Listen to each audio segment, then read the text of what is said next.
O que você considera que a projeção astral contribuiu para a sua vida? Mas calma aí, porque, tudo bem, a gente sabe que você virou uma referência mundial no tema, então você dedicou a sua vida a ensinar, a falar sobre isso, a difundir de forma clara a projeção astral, tudo bem. Sem relacionar a projeção astral à sua profissão hoje, ao que você vive, o que seria a contribuição para a vida real desse Wagner Borges que não seguiu a profissão de espiritualista? Qual que é o ganho para você enquanto entidade biológica? Então, mas O que a projeção contribui? quando essas saídas do corpo começaram, eu era office boy no centro do Rio de Janeiro, trabalhando normal, depois trabalhando em empresas e ao mesmo tempo tendo essas saídas durante o sono. Durante 10 anos eu experimentei essas saídas e trabalhando normalmente. O que isto me mudava? Já na época, tá? Que não era uma época que eu trabalhava direto com isso. Aquilo me tirou o medo da morte, como uma ideia. Existe o medo de morrer, que é o instinto, e o medo da morte, que é aquela ideia, aquele ícone, uma caveira com a mortalha e um capuz que vem te matar, a Dona Morte. Isso não existe. É um conceito no imaginário. O medo disso sumiu. Por quê? Vários dos meus amigos que moravam no bairro onde eu morava, que desencarnaram, ao longo do tempo eu comecei a ver alguns deles ali, Guru. E eles estavam vivos, cara. E eu tinha ido ao velório de alguns deles e tinha ficado muito triste. Eram meus amigos, jogavam no mesmo time, moravam no mesmo bairro. E aí, quando eu encontrei alguns deles nas saídas, isso mudou minha maneira de ver. Porque eu pensei, fui no velório desses caras, fiquei triste. E ao sair do corpo, descobri que eles estão vivos. Pô, se ele está vivo aqui, o que adiantou a tristeza no velório se o cara nem está morto? Ele apenas passou para um outro plano. Alguns deles diziam, Wagner, quando você encontrar nossos amigos, diz que nós não estamos mortos, nós estamos vivos. E aí isso mudou minha maneira de olhar. Morte, caixão, cemitério, velório, foi mudando devagarzinho. Eu aprendi a projetar energia com as mãos fora do corpo, com um grupo de mentores. Eu tinha 17 anos. Eu não aprendi a passar energia num grupo. Eu aprendi fora do corpo, a captar uma energia maior e fazer assim. Então eu era levado na Baixada Fluminense, Duque de Caxias, Nova Iguaçu, Nilópolis, eu morava em Duque de Caxias, para aplicar passes em pessoas que tinham sido assassinadas pela violência urbana. Naquela ocasião já era assim. E eu, 17 anos, dando passe em cara desencarnado por assassinato. Então, muito cedo, eu fui vendo. E outra, eu trabalhava em empresas normalmente, jogava no time da rua, namorava e ia ao teatro e cinema. Absolutamente um cara dentro do cotidiano. Com o tempo, essas presenças espirituais que me ensinaram a projetar energia com as mãos, começaram a me passar ensinamentos. Eu descia para o corpo e aplicava e via como aquilo funcionava. Então, muita coisa eu fui pegando direto, sem precisar passar por um grupo aqui. Eu nunca fui iniciado em lugar nenhum, que você possa falar, você é iniciado em qual grau? Nenhum. Eu não tenho grau de nada. Eu peguei muita coisa nas saídas, outras por estudo aqui, e fui juntando. Mas durante 10 anos, eu era esse cara, tendo saídas do corpo, lentamente aquilo forjando o meu caráter, e eu tinha uma coisa muito boa, que eu dei muita sorte. Enquanto eu ia tendo essas experiências, eu jogava no time da rua, namorava, ia ao teatro, cinema, ia ao Maracanã, assistir jogos do meu Botafogo. Então, eu mantinha o pé no chão e tinha esse lado B, né? E aí, com o passar do tempo, eu tinha 18 anos, comecei a ir em grupos do Rio de Janeiro. Grupos espíritas, umbanda, ocultismo, eu sempre tive a mente aberta. Só que tinha um problema. Todo lugar que eu chegava na década de 70 e abria a boca para falar que eu tinha saído do corpo era um terror. Aí alguém falava assim, você pode morrer fazendo isso, pode vir um espírito entrar no teu corpo. Eram os mitos. Então eu achei que nos grupos espirituais variados, eu seria entendido por encontrar gente que tinha a mesma experiência. E não era assim. O engraçado, isso era a década de 70, e um monte de gente disse que eu ia desencarnar porque eu tinha saída do corpo. Todas as pessoas que disseram que eu ia desencarnar, desencarnaram e eu não. Saída do corpo não te mata. Agora, o que te mata? Está dentro do corpo. Um dia você entrou, um dia vai ser obrigado a sair.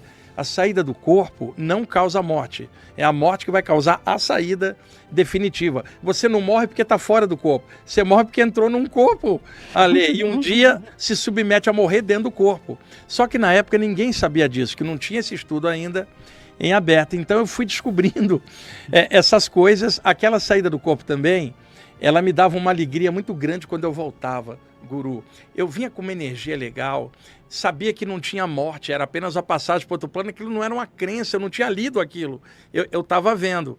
E aí, com o tempo, participando de grupo X, grupo Y, eu comecei a aprender uma coisa aqui, uma ali, comecei a agregar e olhar nessas saídas, né? E tudo isso, olha, trabalhando, horário comercial, namorando, teatro, cinema. A saída do corpo nunca me atrapalhou eu estar com o pé no chão e até hoje eu continuo assim. É um conselho que eu sempre dou. Uma árvore só vai para cima se estiver bem enraizada. Então, quem quer estudar saídas do corpo, não se abstraia muito para lá. Precisa estar com o pé no chão. Você precisa ir lá a ler. Vai num plano mental, cósmico, volta, sai e vai na feira. Você tem que estar equilibrado, tanto na feira quanto no plano mental, senão não tem sentido você vivenciar uma experiência dessa. Eu conheci muito estudante que abstraía tanto por lado de lá que perdia o gosto de viver e não conseguia mais ficar encarnado. Aí você vê aqueles mimimi de estudante espiritual. Não sou daqui, as pessoas não falam da parte espiritual, todo mundo só fala de coisa... Tá, quem mandou a pessoa reencarnar? Aqui é assim, ela já sabia antes, então se adapta. Aqui é uma loucura, é tudo complicado, porém... desenvolva um valor interno para você atravessar essa loucura. Que atravessar essa vida sem conteúdo consciencial é uma loucura, cara. Ô Wagner, muitas pessoas estão falando, o Alê levantou essa bola aqui, é interessante a questão do medo. Isso. O medo de ver um espírito, o medo da projeção, o medo da paralisia do sono. O que você, que faz isso há muitas décadas, recomenda para tentar perder o medo e começar os primeiros passos? Leitura sobre o tema. A leitura, ela torna mais natural o que parecia sobrenatural.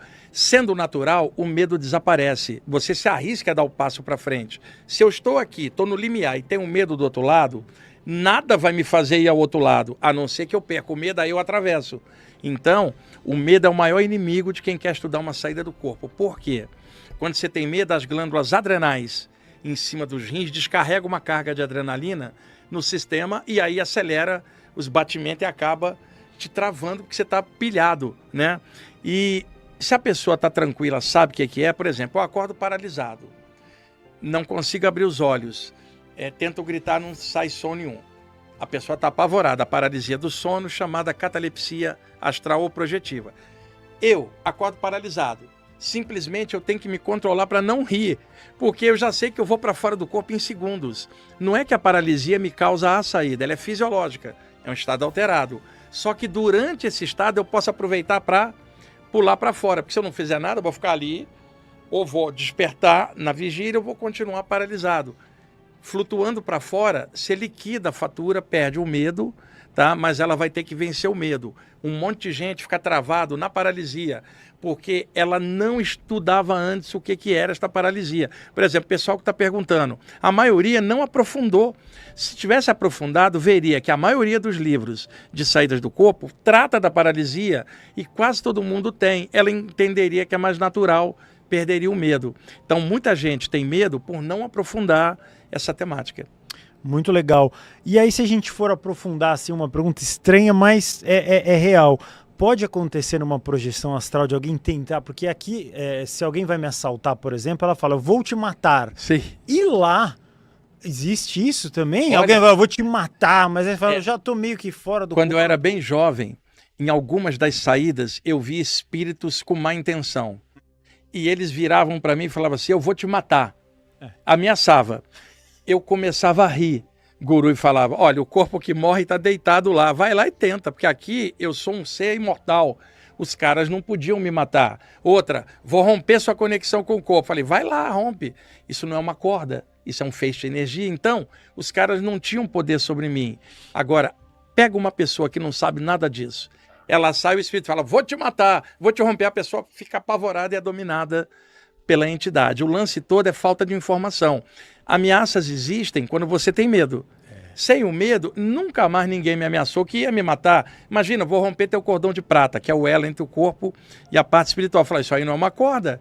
E vai romper o quê? Então, esse tipo de coisa fica na base do medo. Espíritos exploram o medo. Aliás, meliantes aqui exploram o medo da gente. Pode ligar para alguém, olha, sequestrei não sei quem, e não tinha sequestrado ninguém.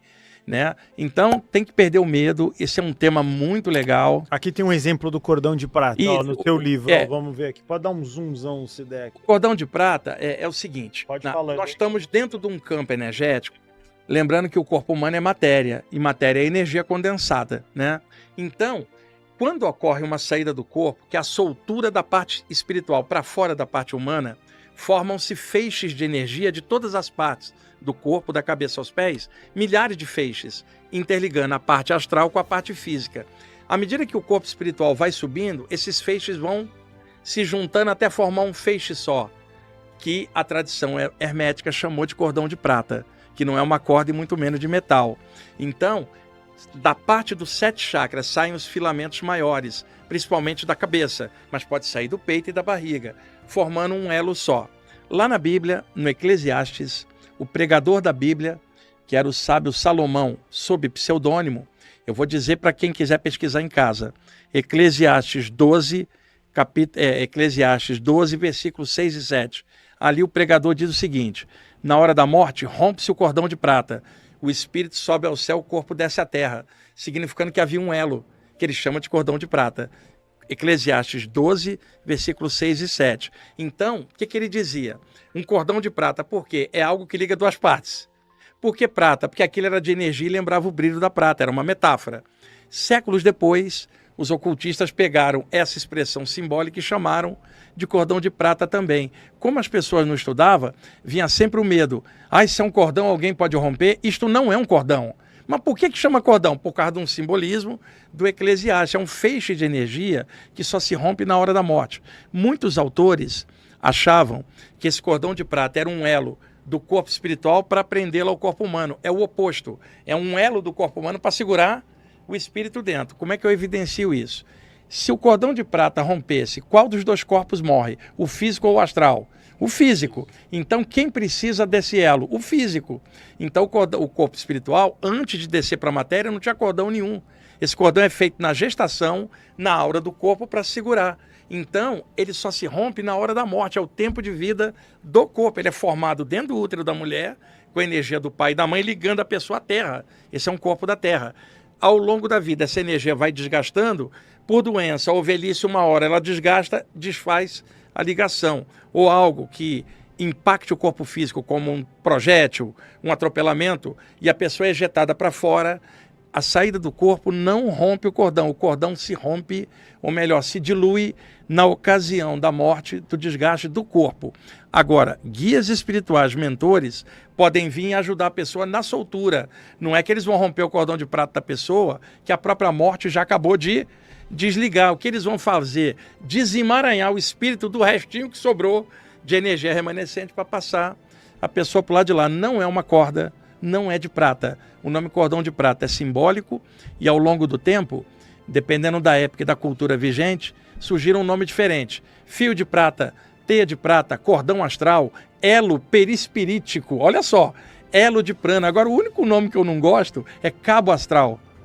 Porque pode ser um cabo da polícia desencarnado, cara, cabo astral. Cabo astral. Então, o nome cordão de prata, a maioria dos livros de saídas do corpo pegou esse termo, porque ele já existe há muito tempo. A pessoa não leu, não aprofundou. Ai, meu Deus, alguém vai romper meu cordão de prata, um mago trevoso. Que nada, cara, isso não é uma corda para você romper. Se esse conteúdo fez sentido para você, deixe seu like e se inscreva no canal para continuar acompanhando. Que a luz e a paz estejam com você. Até o próximo vídeo.